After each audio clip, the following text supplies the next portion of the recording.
I'm kind of going into the week as I'm playing with house money. I'm just, excited to have a chance to play again. I wasn't sure if I was going to get to play again until second stage.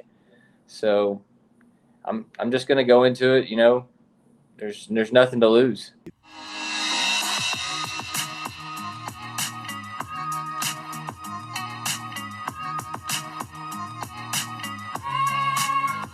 Welcome to the first live Monday Q review in the new studio. Oh, I'm supposed to have this up.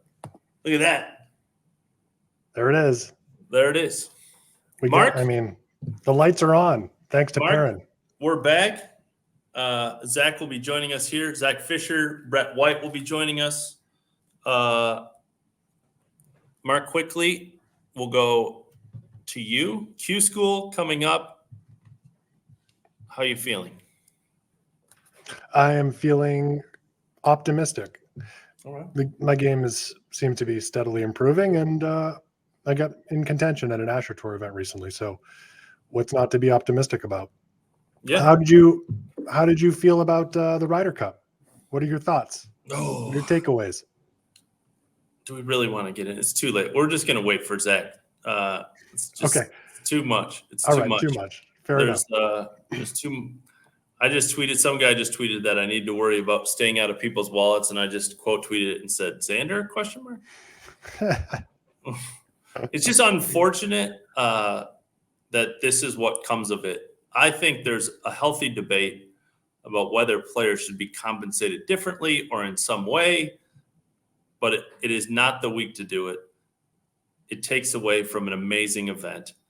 And to have someone's dad hold court with the media about the lack of pay is not the place or the time, and it sucks. It's an amazing event. Even with the controversy kind of made it fun with Joe. You can take who's at fault. Joe's at fault, by the way. And all that, like the payment thing just stinks. It's just not the place or time. No one, including me, including everyone, wants to hear millionaires fight over more millions. It just stinks. The timing stinks because it's a great event. And that's what I think. I think if Xander wants to stay home and he thinks he should be paid, just go ahead and stay home. It's easy. It's an easy solution. How much do you think some of the live guys and Keegan Bradley, Lucas Glover would have paid to be there? I mean, Keegan told Dan Rappaport in that little caddy session he has that he would have paid $10 million for it. So it seems like someone paying $10 million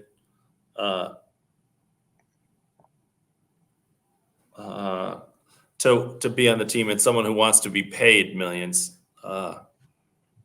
just different. I mean, okay, let's go from people who are getting paid significantly in one way or another to people who are not but hope to be. Yes. We are joined very soon by Zack Fischer or Brett White or both. Who's coming? Zack is going to be first. He's coming on at 7:30 in a couple minutes, and then Brett at 7:50, depending on what that's in Mississippi, Sanderson Farms time zone, whatever time zone you're in. So yeah, that's let's go through the four who got through. Brett White, I think most know his story, but we'll talk about it a little bit. It's been a long time, so I do want to address some other things about Brett. Brett had a brain infection and couldn't walk or talk for a little bit, and then kind of for weeks and months was in rehab, learned to do those things again, and now is back. Was a conditional Corn Ferry member this year, just couldn't take advantage of the few starts he got. Mark knows this well. We did it last year or 2 years ago. Can't remember. Your conditional status is up. These fall events, you're still eligible to skip pre-qualifying. So that's why these fields are pretty big. They'll be even bigger at the Shriners and at the RSM and those things, because even the top 75, they don't have anything else to play in. They might as well go chase some Mondays. So These fields are really good. These are actually some of the hardest Mondays of the year because so many Corn Ferry guys come in. So Brett, Chase Wright, who when I caddied for Tom, we played in the Butler National Pro-Am they have during that week. We played with Chase also. Nice dude. Chris Baker, longtime grinder, was on the PGA Tour for a year. And Zack Fischer, who's also a longtime grinder. I tweeted out, Mark, 43 seasons combined as a pro, and one of those seasons as a PGA Tour member combined between the four. And it's what makes Mondays great.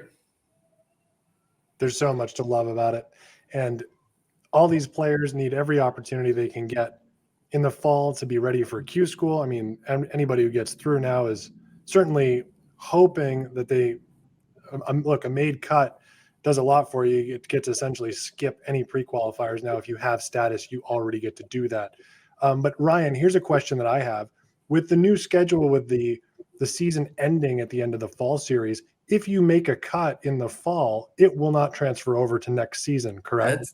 That's a great question, Mark, and I don't think so. I don't think it does transfer over. That'll be a really great question because, as Mark said, if you make a cut, then used to be when you were exempt into when this was part of the new season, then if you Monday qualified and made a cut in the fall season, then you skip pre-qualifiers till the end of 2024.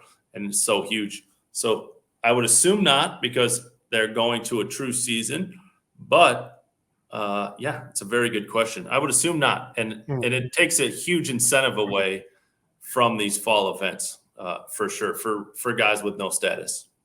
That used to be such a massive perk. It was like getting a great benefit of making it to final stage without having to make it to final stage. Yeah. And Mark, I mean, to go back to the AT&T when Mark played, it was early February. And if you didn't think that we didn't talk about that, Mark had lost his status, 100%. That was part of the conversation was make this cut and get to go to the rest of the Mondays without going to a pre-qualifier. Had he missed the cut at the AT&T, Mark would have probably played Mark would answer better. You probably would have played like 2 or 3 Mondays, meaning go to the pre-Q. Instead, you played like 10 or 15 or whatever you did. It would have saved me a lot of money. Yeah. Here comes Zack. We have Zack Fischer in the house. Hey, guys. Hey, Zack. Congratulations. Thanks. Appreciate it. Zack, in this week. First of all, congratulations. Second of all, let's talk about like your season and then come into this. You struggled a little bit this year. Do you take these as an opportunity to what are you using these Monday Qs? Obviously, now that you got in, it's easy to say I'm going to go top 10 and figure it out. But do you use this? Are you using this as prep for Q school, Zack? What do you kind of use these Mondays for? Honestly, I don't even really have an answer for that. I kind of just went into it as I had a terrible year, I guess, if you look at it as, I finished like 110th or something on the points list. Just didn't have my game. And my wife and I were talking, and she was like, it was just a bad season. It wasn't, it doesn't make your career. It's just a bad season. And honestly, the season's still not over. I made a few points in Houston last year, and I made a few points in the British Open this year. So I could, do something crazy like some of the other guys have done. And, maybe not even have to worry about Q school. You never know. It's just kind of whatever the Lord says happens. And, I'm kind of going into the week as I'm playing with house money. I'm just, excited to have a chance to play again. I wasn't sure if I was going to get to play again until second stage. So I'm just going to go into it, there's nothing to lose. Before Mark asks a question, I do want to say, and we'll erase this part of this interview, Zack, but your caddy called today and asked how to steal a bit. So I don't want to put him on. I don't want to put him like his business out there, but him and I had a conversation about how to properly steal a bib. I've become the go-to person. Yeah, he didn't do very well at the British Open. He tried his hardest, man. They shut that down quick. Mark? Sorry, I just had to figure out how to unmute myself there. We've got a little toddler in the background running around, and I want to keep his screeches out of the recording as much as possible. So, Zach, you have a incredible track record at Q School. The only player to win Q School final stage twice. And then you played in the Open Championship this year. I assume, correct me if I'm wrong, that are you back to first stage of Q School? Is it based on your status?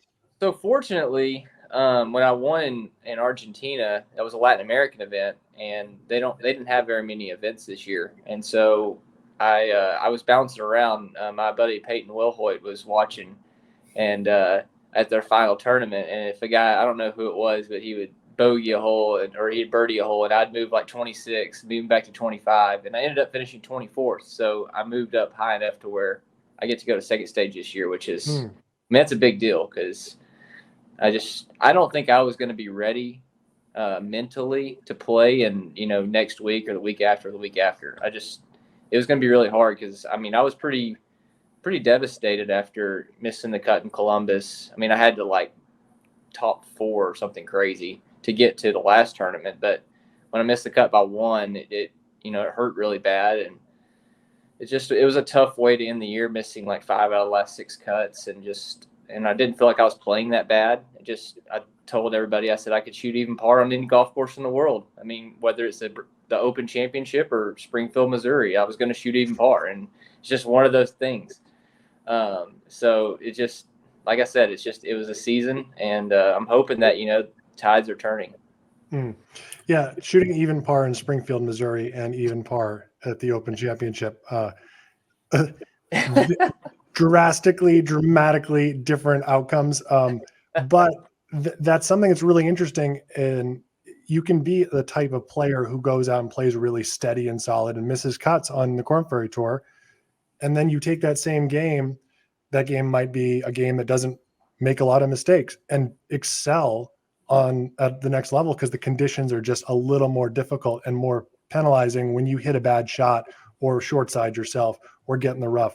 So it really could bode well for you that your game is in a steady, solid place. Do you get that sense? I mean, and then the other thing too is when you're finishing your season on Korn Ferry and the pressure of needing to play well versus the feeling of free roll here on the PGA Tour.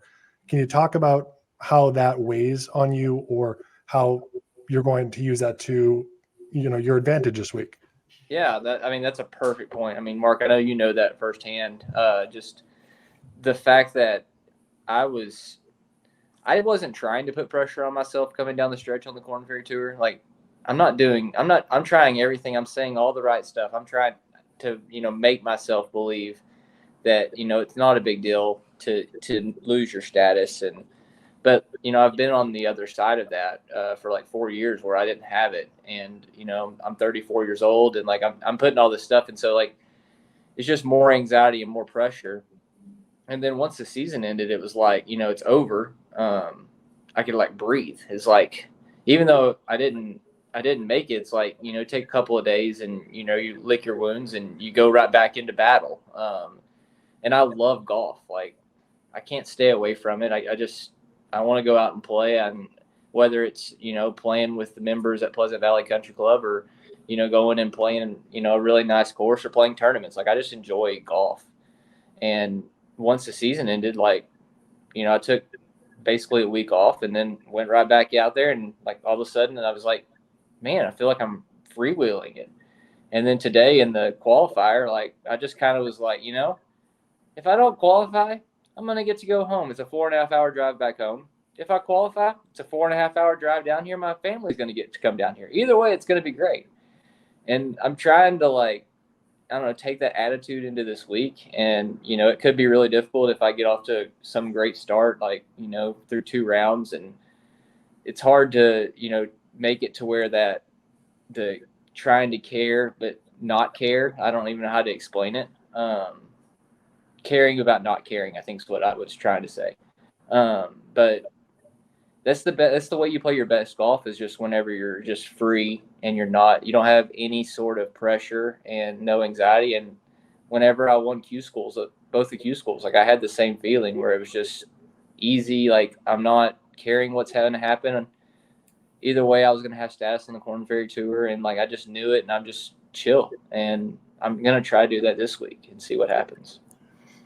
For the people listening, Zack I used to not do this over the phone or video. I used to send a lot of messages, and Zack had I use it all the time when Zack is in contention or at the thing. I asked him, he had struggled for a while and then had some success. I asked him what changed, and he just said off the course had changed more than anything I had changed on the course. It's like I worked at, I know faith is very important to you, Zack, and I worked on becoming a better husband and a better father, and that translates to that.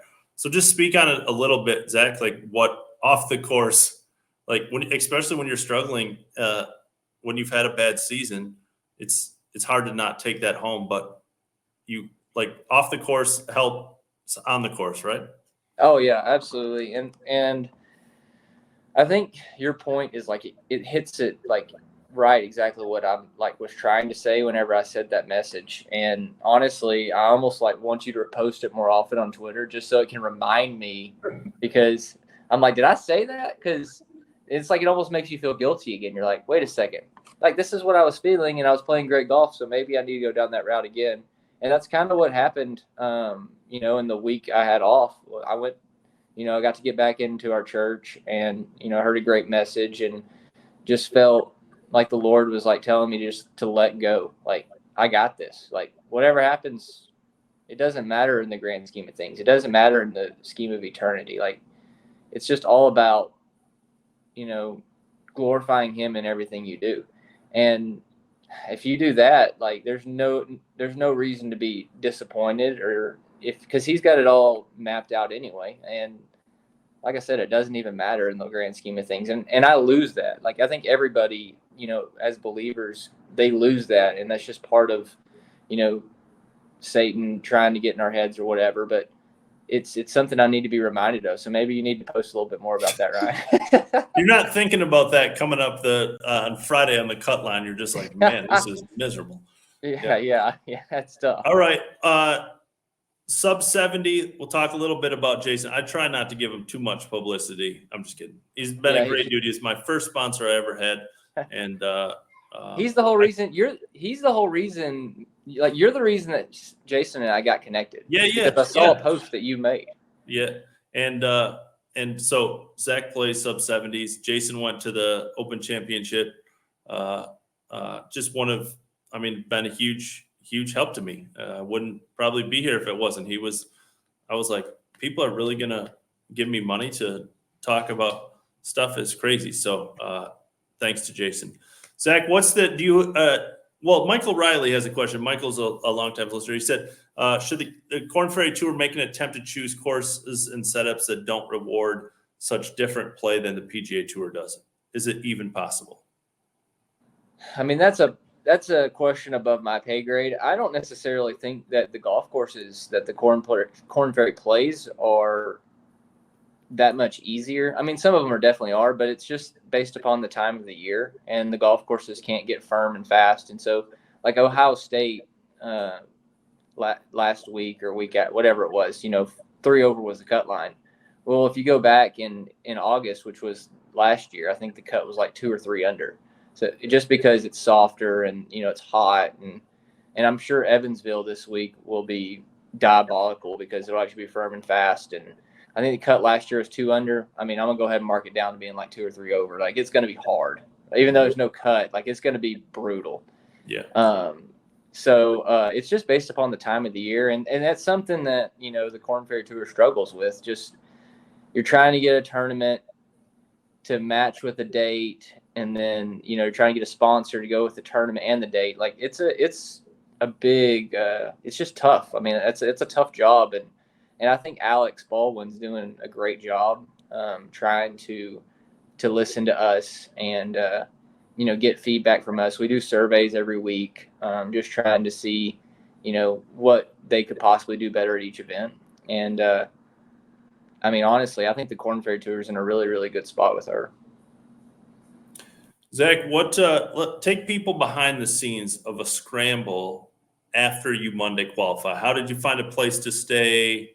How did you get your car arranged? And then talk a little bit about the condensed practice. It's a little bit different for you because you're a full Korn Ferry member, so you don't you didn't this season, you've done it in the past, have to ever face the Monday Q grind. But let's just talk first about the scramble of like, once you qualify, how'd you find a place to stay, all those kind of things? Well, so this Monday was a lot nicer than years past because there was only one wave of tee times.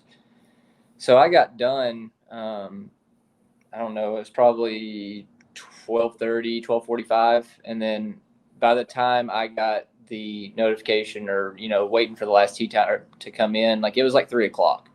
So, or no, I think it was 2 o'clock. Yeah, it was 2 o'clock. And so I had way more time this week than I've probably ever had in any qualifier I've ever done. So it was a lot easier. But in the past, I mean, it's brutal because, first of all, you can't register on Monday, which is so hard. And then like my Korn Ferry credentials, they don't work. Like my Korn Ferry credentials don't work at all. So you have to get like your credentials, and then like you got to figure out where the locker room is, and then you got to figure out where the tournament office is, and then registration, and then dining, and you're asking all these questions, and then this is all normally on Tuesday, and you got to find a way to play a practice round, which is normally 5.5, 6 hours. And then you got to find a little bit of time to practice. And it's just like, I mean, it just snowballs. And the next thing you know, it's Wednesday. And you're like, well, I got to practice a little bit. But you're still kind of like, if you're tinkering with anything, which probably you're not, you got the reps there. And then you only get certain times when you're able to be on the driving range because the Pro-Am is during Wednesday. And it's just like, man, it just like you don't ever feel prepared. And you take it for granted whenever you do have like status on Korn Ferry, and you can just show up on Monday and play the Pro-Am on Monday, and just take it easy. But then if you Monday qualify, like today wasn't that bad. Like I said, like I was able to register. I already got my credentials. The house wasn't that big of a problem, so today was a lot easier. Like by far the easiest one I've ever done. I assume 18. You're gonna play all 18 tomorrow, Zach. You haven't played this course. Have you played this course before? I qualified actually the COVID year, and so there's like nobody here. Yeah, it's a good Monday. Good Monday. It was the weirdest golf tournament probably since I'd played in college. Like it was strange. Nobody here, and not allowed to do anything. It's just like the dining was like grab and go. Like it was weird. It was just don't touch anything basically. Yeah. All right. Zach, just real quick. Oh, did we lose him? Oh, there he is. When you finished today, when you shot 600, did you think that was going to be enough, or were you kind of on the fence about what it meant? So I had a putt on 18. So on Sunday they had already put the dots out Sunday night, and Joel Thielen and I were driving around and we were putting to the dots, and actually he was putting. I wasn't putting to it, and I saw the putt. I mean, to the inch of where my putt was on 18, like 20, 25 feet straight up the hill. And I made that putt, and I was like, that's for sure going to get me at least into a playoff. Because the wind had really started picking up. And I knew that there was already a 7 and a 6 in, and I'm like, man, I just don't see, a few more 7s coming in. Like there's just no way. Like I thought there would be another 6, but I mean, it was playing really difficult in the afternoon. Yeah. I mean, I posted the scores from the last 3 years has been 5. So I saw, all the good scores came in early besides Brett came a little bit later. And it was, I thought for sure there'd be a couple more 6s the way it rolled, but Zach, you've been awesome to me for a long time. I was just looking back on the Twitter. I think that was in 2019 that you sent that message. So at the Valero in 2019, Corey Connors Valero. Yeah, Zach is like the forgotten guy in the Valero story. I mean, I know. Guy finishes 14th as a Monday qualifier, and everybody's like, "Yeah, what?" 14th. What are you talking about? Play better, Zach. Yeah, play better. That's Play right. better, Zach. Nobody. Jeez. Hey, I beat him in the qualifier. I beat him by like 3. I mean, yeah, easily. I think he the last spot was like by 2 or 3. So yeah. There's like 3 7s, and then there were 6 4s, and he got in a 6 for 1. yeah, And he made a 30-footer on the last hole, and then changed everything. Won a 6 for 1 in the first hole, the only birdie. And Chase Hanna didn't take the flag. Chase Hanna. Guy he should get a royalty. He should get a royalty for that. Man, if he doesn't get like a case of wine from Corey every year, he should be out. Should be out. Zach. Hey, we have one more. One more fan question if Zach has the time. Yeah. All right. From a good friend of Monday Q Info, Skip Westfall, and it ties into what you were saying earlier, I think. How does Zach stay focused on faith during tournament weeks, or what other mental fitness work does he do? Man, I'd like to tell you that I'm like, really, really, really engaged mentally. And like, I'm like the most, I do all these exercises for mental, meditation and all this stuff. I mean, honestly, I could be, I'd be lying if I didn't say I wasn't in my Bible. I need to be in my Bible more. But Bible studies on Tuesday night are really nice. And I may get to go to that tomorrow night just because, like I said, I've gotten some of the stuff taken care of today. And so I won't feel as rushed. And so I'll definitely probably check that out. And but yeah, Skip, I'm trying to do better. Honestly, I'm trying to, start reading my Bible a lot more. My wife is incredible. She keeps me accountable when it comes to that stuff. And then, Mark can attest to this, but you look at your little girl or I don't know if it's a little girl or little boy, Mark, but your child, and like you could just see like how much God loves you just because like you love your kids so much. And so that's kept my focus on priorities and trying to keep God first, and just try to make golf, I don't know, 5th, 6th, whatever it is. Zach, you might as well win the Sanderson Farms. I mean, that'd be awesome. As Mark has said, and Mark can attest to, it's a free roll. And I know that on Friday, if you shoot 266s and are leading, it won't feel like that, obviously, but it is a free roll. And I look forward to watching you through the week. It's the same thing. It's everything we do every single time, Mark. All we do is just try to get that little ball in the hole as few times as possible. That's all. It's not. Yeah, it's not that complicated. Don't overcomplicate it. Just let the golf gods direct your ball where it belongs. You're prepared for whatever the course and Satan throw at you, Zach. You got it. Well, thank you guys so much. Thanks, guys. Thanks, Zach, so much. Appreciate it. Play well this week. Thank you. Best of luck, man. See ya. All right, guys. Thank you, Zach. It's a good dude. It's been, like I said, the message I just looked back on it was 2019. So him and I have been in contact for a long time. Brett White is going to be in here in just a minute. I just sent him a text. So he'll be in here in a minute too. Great story, great dude. But your takeaway from Zach, Mark? I just think that he has seen a bit of every level of the game, and he's very close to he's right now very prepared to play well after a full season of Korn Ferry. And his expectations, I think, are, pretty non-existent, which is exactly the way you need to play your best golf. Brett White is here. Brett, speaking of someone who plays his best golf. Yeah. Here, often. Hey, I will give people some insight that Brett asked, is it on video? And I said, yeah. And I said, yeah, but it's not, it's like totally informally. He goes, I'll put a shirt on. I was like, okay. Well, it's because it's laundry day. I have all my laundry over there. So. Yeah, I understand. I had to make sure that I was repping all the sponsors and everything. Yeah. Brett, congratulations, man. Yeah, thank you. Congrats, Brett.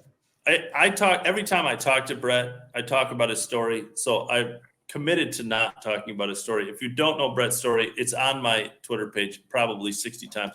Brett, let's go back to the Waste Management, which you Monday qualified, and take that experience, which is it was the first elevated event. I mean, it was a huge event.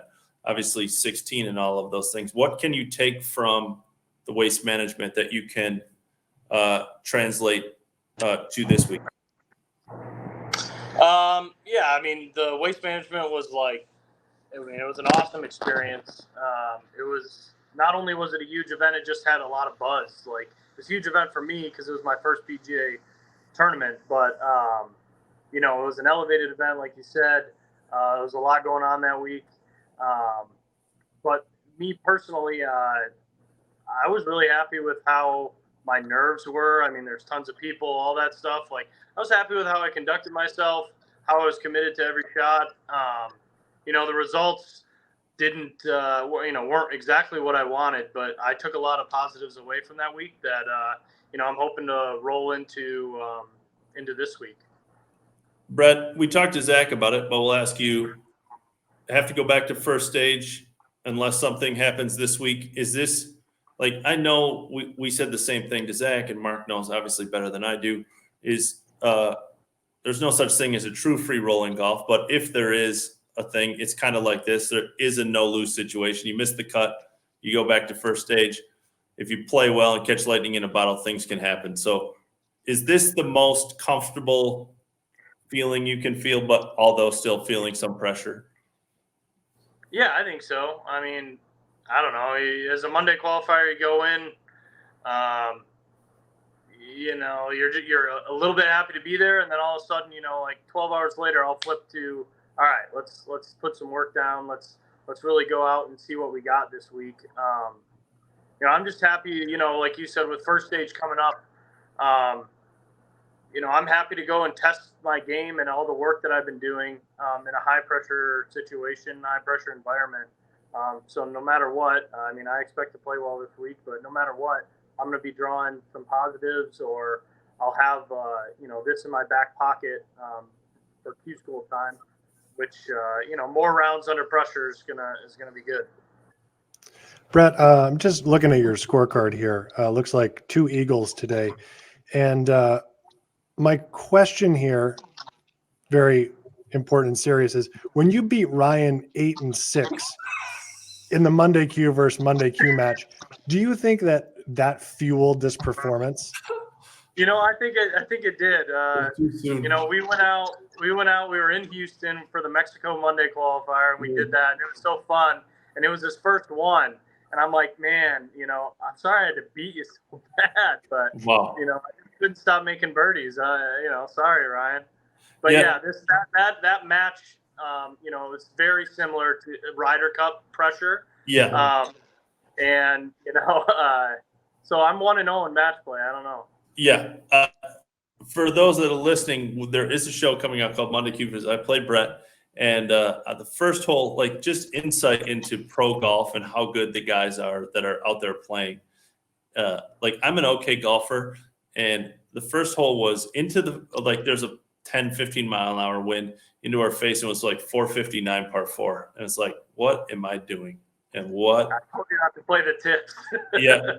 And so I ripped it left into the trees, and then, I mean, it was over pretty quickly. It was we were standing on 14 green tee, I think, and it was over. But I mean, that footage is never going to see the light of day. Ryan has scrapped the entire production. I'm trying to get he was rid of beaten what I said. so When badly. you mentioned that, I was like, you know what? I haven't watched that.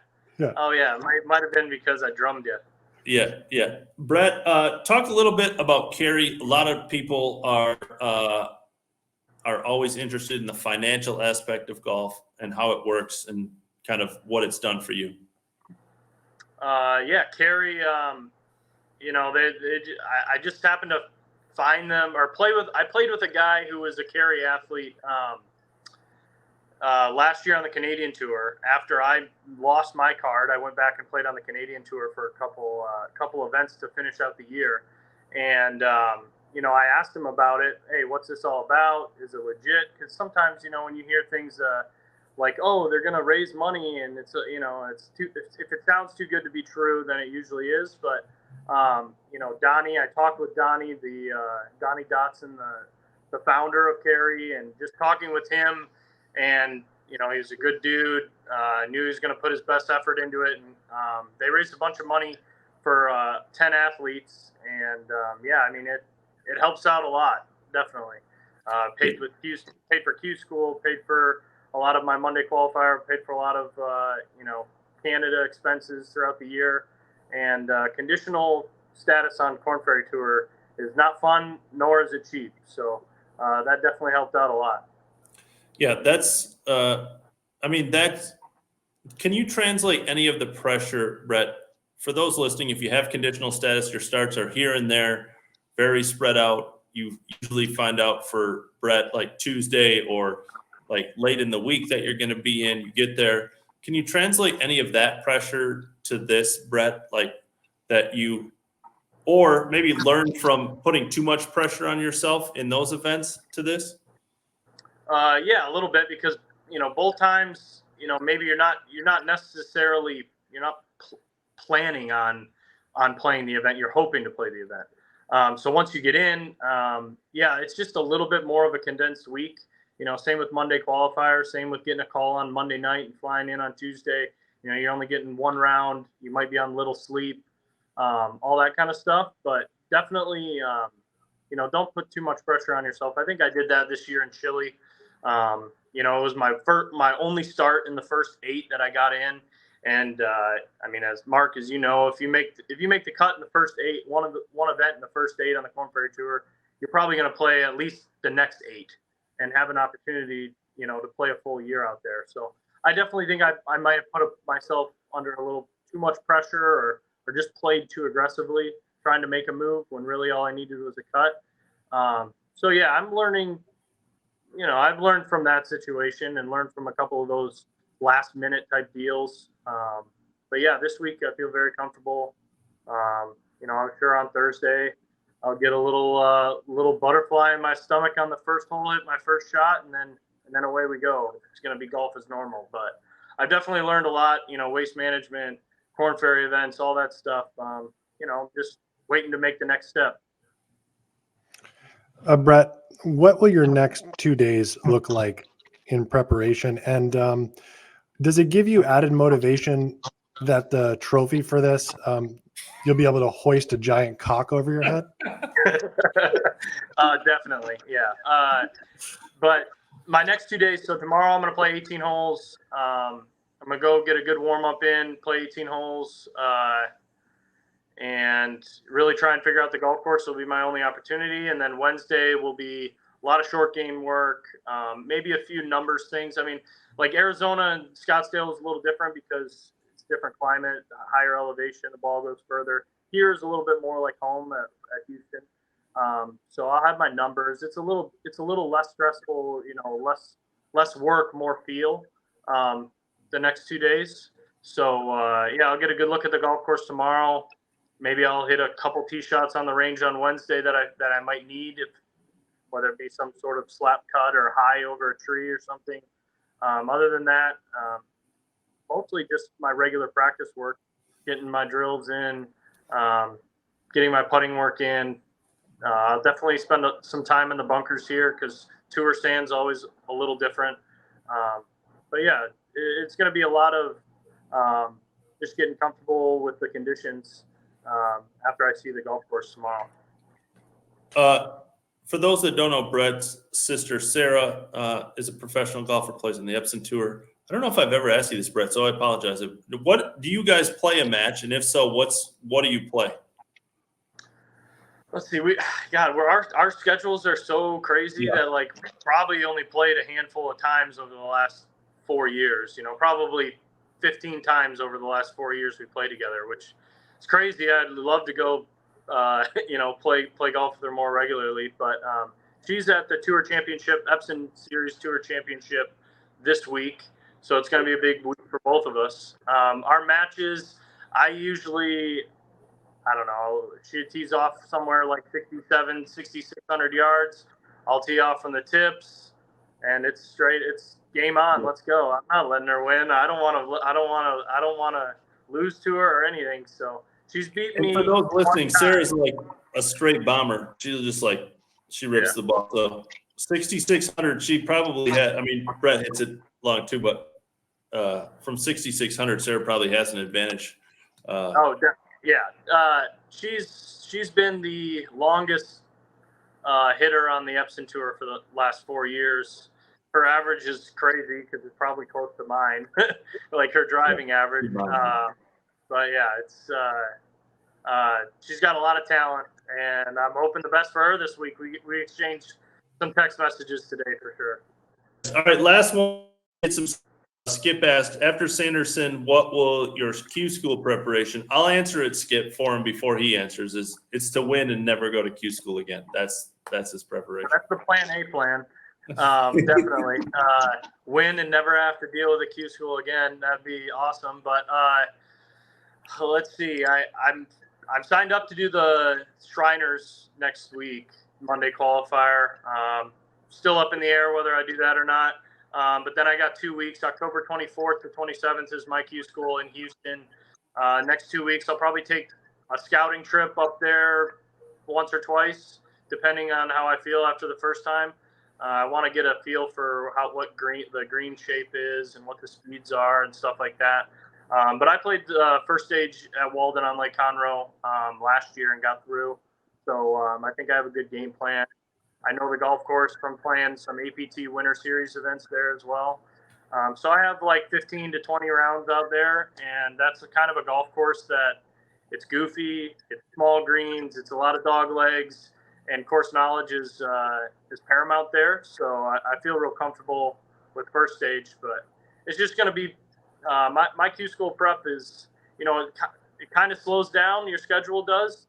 And so you just try and rack up a bunch of really good days in a row, like get your workout, eat right, go practice, get good sleep, and just try and get as many good days as you can in a row leading up to Q school so that you're rested, you're confident, and you're mentally, if you got to get good sleep to be mentally prepared for the week because it's draining. But, if you're confident, it's usually not the worst thing in the world. Well, right now I'm claiming a practice round with you. I'm calling it. I want to follow you around because you're the guy to chase. So there we go. Put it down. Walden, are you playing? You're playing at Walden? I'll be there. Yeah. Okay, awesome. I'll get you my number and we'll go play practice round. I'll give you a better game than Ryan did the last time you guys played. Yeah, perfect. Brett play well. As you know, Brett and I have stayed in touch a lot. He's been super helpful, Zack has. So appreciate all you've done for me, Brett. And as you know, huge thanks fan. For having me on. I think this is probably my third or fourth time, with you guys. So, always appreciate you guys and what you do. And crazy how far you come, Ryan. So yeah, thanks, man. It's been a crazy ride. It's not possible without people like yourself. So go win, and we'd prefer to not see you at first stage. Okay. Yeah, I really don't want to see you there. Actually, I don't want to have to beat I you. can still do a practice round though. All right, perfect. All right, Okay. sounds good. See you, Brett. Play Good luck, well. Matt. Play great. See ya. All right, Marcus. That's we have to get to the golf course before the practice round before Q school. That's really. I know you're still on here. Have to go scout that out a little bit. Yeah. Yeah. I don't know. So the two big takeaways from our successful Monday qualifiers are I got to get my ass down to Walden and Lake Conroe and start preparing for Q school. Set up, right? Figure out that golf course, and we probably need to spend more time in Bible study. Probably. Yeah. Skip, I appreciate it. Michael, thank you. Thanks everybody for listening. Mark, go deal with your child. I'm going to bed. My kids are in bed. It's 9:00 here, and I'm going to go watch some Monday Night Football. And we have the wrong YouTube channel in here. That's not really our YouTube channel, so please don't subscribe to that one. We'll put the other one. And classic Monday Q. But it really went well today. People were timed right. It was a better start than previous. Yeah. Hey, it's the opening event of the season. We get time. Thanks, guys. All right. Thanks for watching.